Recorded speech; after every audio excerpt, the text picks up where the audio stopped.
Hello everybody and welcome to the United Stand. Manchester United 3, Burnley 1. Sean Dyche in the mud. Get in the mud with Wood, because that's a big win for Manchester United. But you know what? It is a big win, and I think there's a lot of things to talk about tonight. Effectively, a lot of people talking about why we're playing like that against Burnley. Was that the Ranić way? No, it wasn't. But was 3 points more important than anything else tonight? Of course it was. Player ratings, link in the video description. Mark every player out of 10, 6 being the average. Star for your man of the match. We'll go through that in a few minutes' time. But we had to win tonight. We did win tonight. It had a weird feeling to it. I'll give you that. But I'll tell you why in a moment. But most important of all, winning a game of football at half-time, which is what Manchester United did, is not very common. And look, Liverpool would do that and they wouldn't break sweat. But that's not something we do. And it felt to me that if that was United in second place in a title race, we'd take that and go, yeah, you get those sort of games. But because we don't know who we are at the moment, we don't know what our identity is, and 100% you can't play like that against Wolves. You can't play a 4-2-4 against Wolves. You can do it against Burnley, but you can't do it against Wolves. Ranić put a team out tonight to beat Burnley. And again, much the same as the Newcastle game, I think we're just moving, and we will talk about Donny. Don't worry out. Bloody Al Maguire is awful, says iMac. We will talk about that, but I think what Ranić is doing is having to take a long time to get this team anywhere near where he needs it to be. And for the second game in a row, I would say if you'd been on holiday for a couple of months and you watched that game, you'd go, "Well done, Ollie," because there was nothing in that game that made me think, "Oh, that's really different to what Solskjaer was doing." So that is probably something that Ranić has decided to do to preserve his chances. And look, in the league, he's taken 10 points from 12. And people say we're not getting the bounce that Ollie got when he first came in. But 10 points from 12 for a new manager is not actually that bad. I suppose when you look at the opposition, Palace, Norwich, Newcastle and Burnley, you'd say, well, really, we should have 12 from 12, and you'd be right. But I think we're moving in a direction. I'm just happy with the win. McTominay played well and was our best player, says Sayed. If Scott was as good as Donny, he would be praised like he was Zidane. He puts a better than average performance in and he gets so hyped up, says Edgar.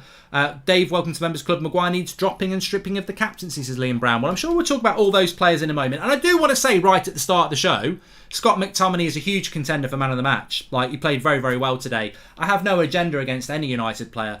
The reason McTominay's been called shit for the last 3 months is because he's been shit for 3 months. He was very, very good tonight. Very good tonight. No joke, no agenda. He was very good tonight. So give him the credit. Feel sorry for Donny, says Mo. We're going to talk about Donny, but let me just explain that game for you. Ranić, before the game, spoke about Burnley putting lots of high balls and winning lots of second balls, and basically said, we need to win second balls. Well, Sancho's goal was a second ball. That's what it was. Luke Shaw won the second ball. We went forward and we scored. I think Ranić is having to give these players very simple instructions to win games, because when he tries to give them the instructions he wants to, our players ain't intelligent enough because they've had 6 years of playing pragmatic, slow football. So I think what Ranić said today is, we're playing Burnley, they play a lot of high balls, we're going to play a 4-2-4, I want Scott McTominay to push towards the edge of the box when we're on the attack and Matic to sit. I want Greenwood and Sancho to provide some width, and I want Cavani and Ronaldo to be a front two. I want us to be competitive and win the second balls. And basically, that's how we won the game. We had better players than Burnley in what wasn't quite an equal game, but was relatively equal at times. I think the quality shone through and we fought them. And I think against Newcastle, we didn't fight them and the quality didn't shine through. It wasn't vintage United. It wasn't good football. It wasn't high pressing football. It wasn't a high line. It wasn't loads of forward passing. It was, I can understand why people are saying it's very similar to the previous manager, because it was quite deep, it was quite pragmatic, it was quite side to side, and it was quite low energy, but it was effective. And I think what Ranić has decided to do is he's gone, right, if I try and get these players to play the way I want to play, they can't do it. So what do I do? Leave, or do I go, right, do this and we'll gradually get there together? And I think it's just a step forward. It's gradually getting there together. Very excited about the Wolves game, because against Wolves they play very different, and if you play with a 4-2-4 against Wolves, you'll get beat. They're doing quite well, Wolves. So we'll have to see how we do in that game. Not a surprise, every centre midfielder we have plays better next to Matic. Well, Ryan, I just want to talk about this because it's nothing to do with... Welcome to the Members Club, Russell. Welcome to the Members Club, Brad. Nemanja Matic probably won't get man of the match for many of you today, and actually didn't do a hell of a lot on the ball. But what he did off the ball was masterful. He basically sat in. Now, did we not see today reignition of the Scott McTominay player at Manchester United. I don't feel that we've spoken about McTominay in this way for a year, apart from against Leeds on the opening day. I don't rate Scott McTominay. Wow, it's not breaking news. I don't think many people do. But about a year ago, we were talking about McTominay and saying, when he goes past Bruno, he's actually becomes a better player. He's like Cinderella before midnight. When he goes near that box, he's fine. When he goes near our box, it's midnight and he's back in rags. So I think that what we saw tonight is something that we'd probably forgotten about McTominay. The goal was good. He nearly scored a banger that Ronaldo got the rebound from, and then there was another one that got tipped over the bar. So he could have had three. He could have had a hat-trick of brilliant outside the box goals today. I don't think he's had 3 shots outside the box this season, and he had 3 in one game. How did he get to do that? Well, there's 2 answers here. One, McTominay is clearly not a holding midfielder, of which we've got games and games of evidence that he's not. He's just not a holding midfielder. His best attribute is on the edge of the box, shooting. He's very good at it. We never use him there. And tonight we did. But how did we get to use him there? Because we had our one and only CDM holding the midfield, who apparently can't play 90 minutes, but somehow managed it tonight. And I think the same is with Fred. Fred is better when he's allowed to go forward. So United, despite this cultural reboot 3 years ago and restructure of the club, we've put ourselves in a stupid position where we've got one holding midfielder when we need 3, because you need rotation. We've got one holding midfielder who's basically nearly retiring. And then we've got we've got Pogba, Fred and McTominay, all of which are not holding midfielders. So we've got massive imbalance. But Matic today allowed McTominay to go to the edge of the box, which he's never been allowed to do before. Maguire is going to cost us games in the future, and Burnley were horrific, says Sayak. Look, they're 3rd from bottom. It's a good win for us. We take the win. We move on to Wolves. We desperately needed that win today, and I'm very, very happy with the win. But it felt to me like a Christmas game. It felt to me like a team that's struggling. It felt to me like a team that will take a lot of confidence from that. But I said it during the game. I don't want to be negative because it's a very good win for United, and there's some real positives in there. I thought Luke Shaw was another positive. I thought Sancho was a positive as well. But I'll be honest with you, if we were playing Spurs today, we would lose. If we were playing Arsenal today, we would lose. If we were playing a half-decent team, we would lose. Burnley were toothless. They've scored the second. I mean, we were better than we were against Newcastle, and we were better than we were against Norwich. But was that because we were at home and we were more confident? Burnley have scored hardly any goals this season. They're second bottom from goals. So it suited us today and we got the job done, and we need to build on that. Goldbridge, you said it yourself. This is McTominay's level. He's a mid-table Premier League player at best. He is 25 now and unlikely to get better, says Pratosaurus Rex. Look, I'm not gonna go overboard.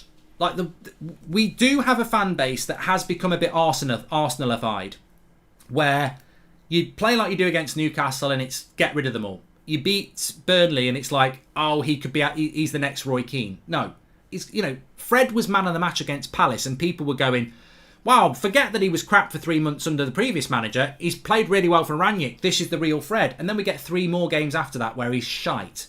Well, 2 games to be fair. So I ain't running away on anyone playing well tonight. Luke Shaw played well tonight, but he's not been good this season. So the big word we need is consistency. Enjoy the result tonight. Enjoy the performances. Analyse it. But don't start saying, oh, that's it. He's the answer. We don't need a midfielder, or we don't need to play Tellez again. We need consistency, and this is where we stumble. So, yeah. I just want to talk about Donny before we do the player ratings as well. Cavani was dead tonight. I've got this on. I thought he'll score a goal. I'll be there. Give it to Eddie Cavani. He was really quiet. I was very surprised by Cavani tonight. I want to talk about that on the player ratings. That was really unusual from Cavani to play like that. 90 minutes and you barely noticed him. It was a really weird Cavani performance. But on Donny van de Beek, I know a lot of you are talking about this. I will talk about it more on the morning show, because the morning show is about transfers and stuff. And I've got to say there's 3 options with Donny van de Beek. He's either not playing because he's leaving in January. And remember, he was nearly leaving in August. So maybe he still wants to leave and that's why he's not being picked. There's this assumption that Donny would try and play for Manchester United, but maybe he said, I don't want to. I want to go, like Martial. So maybe that's one reason he's not using him. Not 1 minute in 2 games. Not 1 minute in 2 games, and he's been on the bench. I don't understand that. So he's either not fully fit, having had COVID, or he's not going, he is fit, and Ranić just thinks he's shit. So it's one of those three, and I don't know the answer. I was stunned when the team news came out tonight that he wasn't starting. I'm even more stunned that he didn't get half an hour. I don't understand it. And if you know anything about Ralf Rangnick, Donny van der Beek is his perfect sort of player. So why he's not using him, I don't know. Whether we'll get an answer on that, I don't know. I can't answer the question on Donny van der Beek. The reality is, though, we've won the game tonight. That's more important. I'd rather win without Donny playing a minute than Donny play 90 and we draw. So take the points and build on that. But that team, Manchester United, is miles off. And I know it's wrong to say that when we've just taken 3 points, but we are miles off. And it's not even a negative thing. That performance tonight, that wasn't a new manager performance. That was, let's do this because Burnley do this, and let's do it better than Burnley. Let's win the second ball better than Burnley and use our quality. And we did. It wasn't fast flowing. Burnley were never under real pressure. It was a very, very open game in a way. We've got a long way to go. And some of these players are not going to be on that journey. So we've got a long way to go. I think what we need to do as a football club is, and I can't tell you to do this, but this is what I'm going to do. I think everything that's gone on in the last 3 years, all the bullshit about cultural reset and structure, I don't think there is one. I don't think there is a structure for someone to build upon. I think it needs breaking down and starting again. And some people might disagree with me with that, but when Pogba's going, Lingard's going, Henderson's going, Donny's probably going, Cavani's going in the summer, Martial's going, Matic is going, Mata's going, Ronaldo's 37 next season. That's 9 players. And you're telling me we've got a structure to just build upon. We need another rebuild. That's where my head is at. So when we get a result like that tonight, I'm like, that's a really good result. Didn't really see what Ranić's all about, but I saw what he tried to do. He's trying to just keep it simple to get the points. We've got another big rebuild coming, and we've got to try and get 4th this season. And people might not like that, but I definitely think that that's where we are. I think we're bloody miles off, and I think we've been conned by the previous regime and the board that we're building something, and I think whatever they were building was wrong.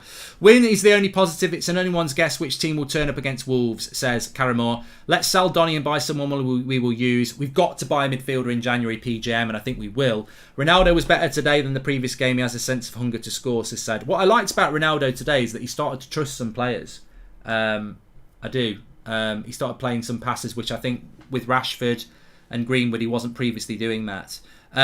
Mark, could you rate our centre-halves, including loanees? Does Maguire getting ahead of them, says Ronan. Well, I'll talk about that on that. We're going to do the player ratings in a minute. Can I just add this in? And look, I've got to say it.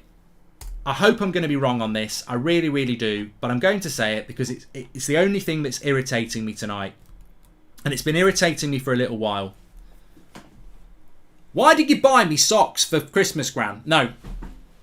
Why is Darren Fletcher in the technical area, and is it only me it's pissing off? Like, why is he in there? You know when we got rid of the previous manager, and you know when Michael Carrick said I want to go and McKenna's gone, I was like, this is it. This is it. We're actually going to do what we need to do. We're clearing the old boys club out. We're getting rid of this fucking DNA from 10, 15 years ago, and we're resetting like every club should. You know, when Conte took over at Spurs, did he have a chat with Nuno? Did he keep Nuno's assistant coach there? Did Tuchel do it after Lampard? Did he keep Jody Morris there? Did he fuck? Why is Darren Fletcher stood in the technical area? And if he is in the technical area, I'd rather Michael Carrick had stayed, because Darren Fletcher is an ex-United player who retired at Stoke, has done sod all, comes in as a technical director for God knows what reason, and is now the assistant coach of Manchester United. We're Manchester United. Why is Darren Fletcher stood in the bloody technical area as assistant coach? And what CV and qualifications does he have to do it? And the most annoying thing about it is that it may as well be Ollie. I thought we were moving away from this DNA bullshit. Oh, well, Sir Alex likes him. I don't care. We don't need that. Why do we have to have somebody who played for the club, who knows the club? No. Piss off. Get out. Ranić has employed 2 people. Why are they not with him? Why is Darren Fletcher there? And why is Mike Phelan stood there as well? I don't get it. And it makes me... you know what? I'm probably miles off and it's probably not even that deep. But it worries me. I'm not saying that Fletcher's saying to Ranić, don't pick Donny. But it just worries me a little bit that there are slight similarities between selections now and the previous regime. And what's the connection? Darren Fletcher. So I'm just a little bit worried about it. But look, maybe not. Maybe I'm completely wrong. I don't know. But it does bother me. It does bother me. And I don't like seeing it because he reminds me of the previous regime. And he is somebody who didn't really work with the previous regime. But we parachuted in a nobody with no CV and gave them a big opportunity. And Darren Fletcher to me is somebody with no CV doing a big job. And I don't like it. It's like when Mourinho got given Carrick. It reminds me of that. It reminds me of when Carrick was given to Mourinho and it went tits up after Rui Faria left. It feels to me like Ranić's been given Fletcher, and I don't agree with that. Would Ranić at Leipzig or Lokomotiv Moscow or New York Red Bulls have employed Darren Fletcher? Never a million years. So why is he being given him now? It's mates rates again and it worries me. But let's see. Anyway, let it go. Let's move on. Let's do the player ratings. So, was there anything else I wanted to talk about before that? Please smash a like on the video and make sure you subscribe, bottom right hand corner. I did, just very quickly before we go into the player ratings, I did write, before the game starts, I always take a few notes. One of my notes was Matic and McTominay. I don't like Matic and McTominay as a midfield too. I think they're too slow. Let's have a pint mark on me, says Auntie. Thank you very much. I thought they worked very well in this game. So I will say I didn't think they would work well. I don't like them as the midfield too. I'd rather see Matic and Donny or McTominay and Fred than Matic and McTominay. But it did work today because McTominay could have had a hat-trick. So it did work today. We can only hope it's until Ralph's assistant gets a visa, says Andy and Bruno. And yeah, let's do the player ratings now. So this is where we're going to analyse the bad and the good, really. So if you want to do your player ratings, links in the video description. Mark every player out of 10, 6 being the average. I'd give De Gea a 6 today. I don't think he had a lot to do. And I think people get really offended by 6. Average 6 is not a bad score. 5 below average means you've played below average. If you get a 6, you've played average. And an average David De Gea performance is still what you'd expect from David De Gea. He's not played below average. So I would give David De Gea a 6 today. Distribution was good. Command of the box was good. Couldn't do anything on the goal, as we know. So I'd give average David De Gea today. I thought he was average. Wan-Bissaka, I'd probably drop him down to a 6. Not surprised. I think he split opinion. I thought he was good in the first half. Like most players, he faded in the second half, probably because he's not been playing for a couple of weeks. But I thought it was a reasonable comeback game for him. I don't know whether he'll keep Dalot out of the team, and I think there's a real competition going on at right back, which I think as a fan base we should embrace. I don't know why people get moany about that. I don't think it's necessarily a bad thing. Bay and Varane should be starting. Maguire and Fletcher piss me off, says Bradley. And I still think McTominay was average, not good enough for first team, says Magic. Well, we'll talk about McTominay in a minute. 6 or 7 for Wan-Bissaka, says Awoken. Look, I would take Wan-Bissaka's performance today as a real positive. I don't know why we have to be so negative as a fan base. Like, we're here to talk about things, and sometimes it will offend people because they'll disagree with it. But we only ever have the best interests of United at heart, or at least I hope we all do. And when I see Wan-Bissaka's performance today, I think, well, Dalot was reasonable in his games against Norwich and Newcastle, and Wan-Bissaka wasn't bad tonight. So it's interesting. I don't know who he's going to start against Wolves. I can make a case for Dalot. I can make a case for Wan-Bissaka, and I think Dalot might be unlucky not to start against Wolves. So we've got 2 right backs fighting with each other, which is what we've wanted. So I embrace that, and we haven't got to buy anybody. Eric Bailly, look, the goal, he needs to clear it. It's a bad first touch. He was a little bit dodgy on things, so I'd give him a 6, Eric Bailly. But he was definitely better than this man, who I'm going to give him a 4. And I made a point in the watch along that some people might not have realised. And I like Harry Maguire. And when I give people a bad score, people sometimes think it's an agenda. Well, I'm going to prove it's not an agenda, like I have done many times before, because if somebody plays well, I'm not going to be blind to it. There are certain people in our fan base who just don't like certain players and will never give them a positive even when they play well because they don't like them. I don't live my life with agenda. So if somebody's continually shit, I'll say it. And if somebody's shit and then they have a man of the match, I'll give them man of the match. So Harry Maguire tonight, for me, I would give him a 4. I'm worried about Maguire. He shouldn't be captain. I said that yesterday. Shouldn't be captain. He's one of the worst players on the pitch again. And anyone who says, oh, that's not fair, he shouldn't be captain. He was one of the worst players on the pitch. As a Manchester United captain, Liverpool captain, Chelsea captain, you're meant to lead. Therefore, you've got to be one of the best players on the pitch. He's never one of the best players on the pitch. He's always one of the worst players on the pitch. So why is he the captain?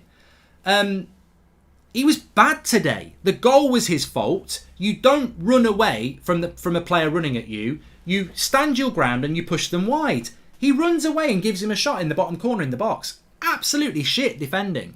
A couple of other times bullied.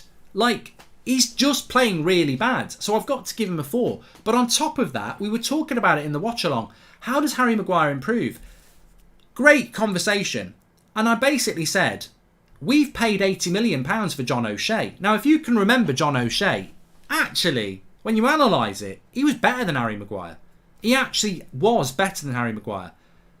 We've paid £80 million for John O'Shea. And it's arguable Harry Maguire's not even better than John O'Shea. It's just a bad signing, and it's not even his fault. He didn't beg to be bought for £80 million. We scouted him. We signed the cheque. I don't know how he's going to improve because he's never going to improve positionally. He's too slow. I just don't think he's a world-class centre-back. And I think, he's been here for nearly 3 years now. I think we've got enough evidence to say he's a problem. And the biggest problem, I would say, is that when everybody's fit, it's an argument as to who's better, Maguire, Lindelof and Bailly.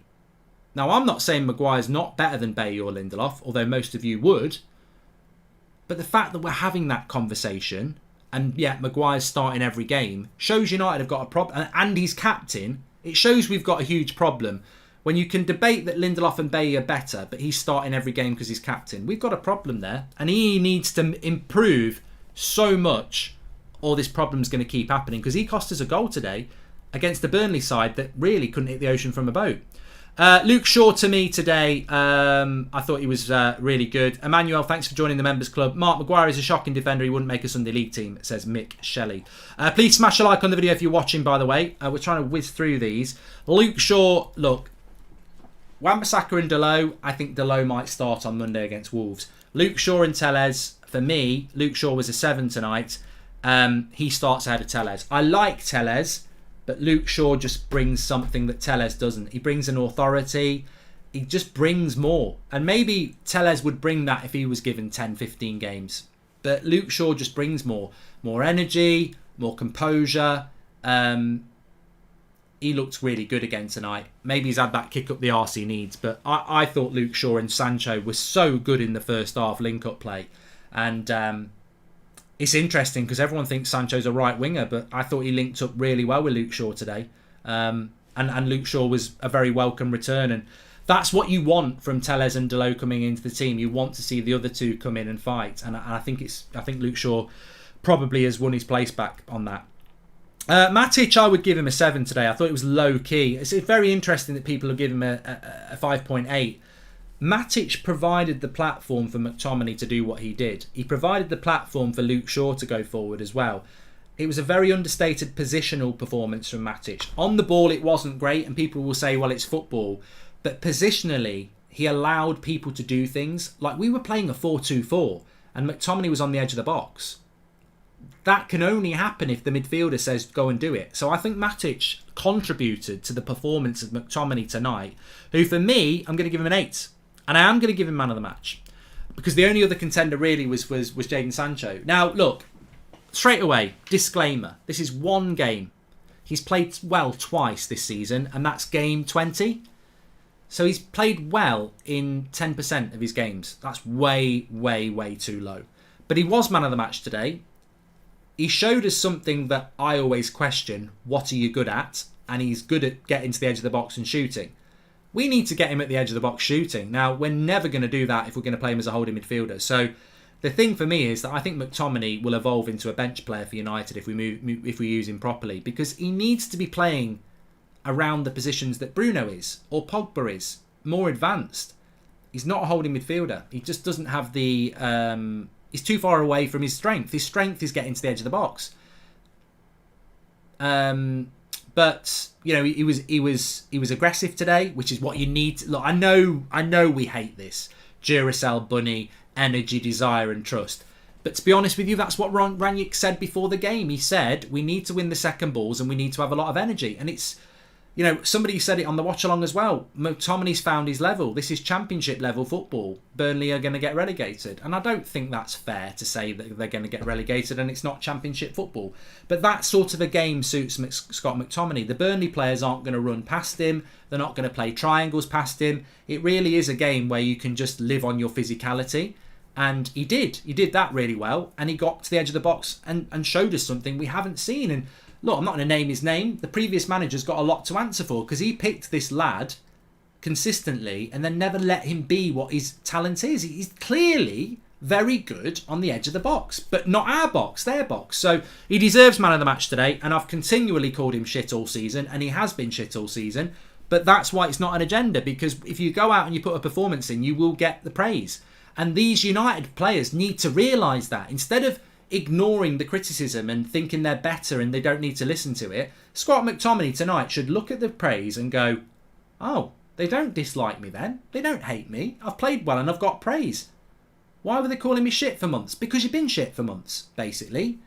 If you play like that every week and show that consistency, you will get the praise, Scott. And Harry. And Marcus. And Bruno.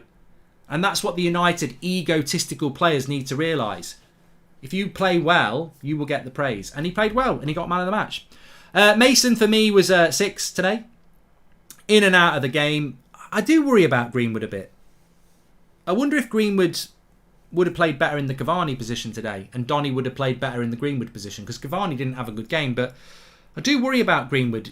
He's a striker, but he's not playing in the front two positions. And I think I don't know what we're trying to do with Greenwood. Are we trying to turn him into Bruno and be creative? And yet he's one of the most dead... Where I'm confused with Greenwood, right, is universally he's been described as the best finisher at the football club. But we're not putting him in positions to finish. So watch this space with Greenwood, because I said it before the game, I'm getting a little bit confused about how such a talented player is going to evolve. Because for me, the best thing about Greenwood is finishing, and we don't put him in positions to finish. Sancho, probably a 6.5, so I'll give him a 7. Yeah, 6.5. Yeah, that's fine. First half, I thought he linked up really, really well with Luke Shaw. Second half, drifted a little bit, but so did everybody. So I thought we were tired in the second half, and I think basically at half-time, Rangnick said, whatever you do, don't concede the next goal. And I think for the first half an hour of the second half, we played within ourselves a little bit, which is fine when you're 3-1 up and you need the win. Cavani, for me, was a 5 today. I don't know how... Well, I do know how. I think we all love Cavani, don't we? So we give him a bit of praise. But if that was Bruno today or Rashford, you'd be giving him a 4. So I thought he was redundant, quiet, invisible at times. He should have scored a goal. Very good face save from the goalkeeper. He was actually onside, even though they said offside. It would have been given if it had gone in on VAR. But I thought he was quiet today. I was very surprised by Cavani's performance today. Maybe he's leaving. Maybe it's because he's leaving. I don't know. But he didn't look his normal self today. I would give him a 5. And the reason I'd give Cavani a 5 is because I'd only give Ronaldo a 6.5, which is what you've done there. And there's a big difference between Ronaldo and Cavani's performance today. I know Ronaldo missed a few, but I thought Ronaldo was way more in the game than Cavani. And that's my biggest complaint about Cavani today. He just wasn't in the game. He was invisible. And whilst Ronaldo should have scored a couple of more goals, he was in the game. He was busy. He was working hard. And there was a contrast in the two. So I think there has to be a contrast in the scores. So I would have given Cavani a 5 and Ronaldo a 6.5, which is, you've given him a 5.5 and a 6.5, so there's no issue with that.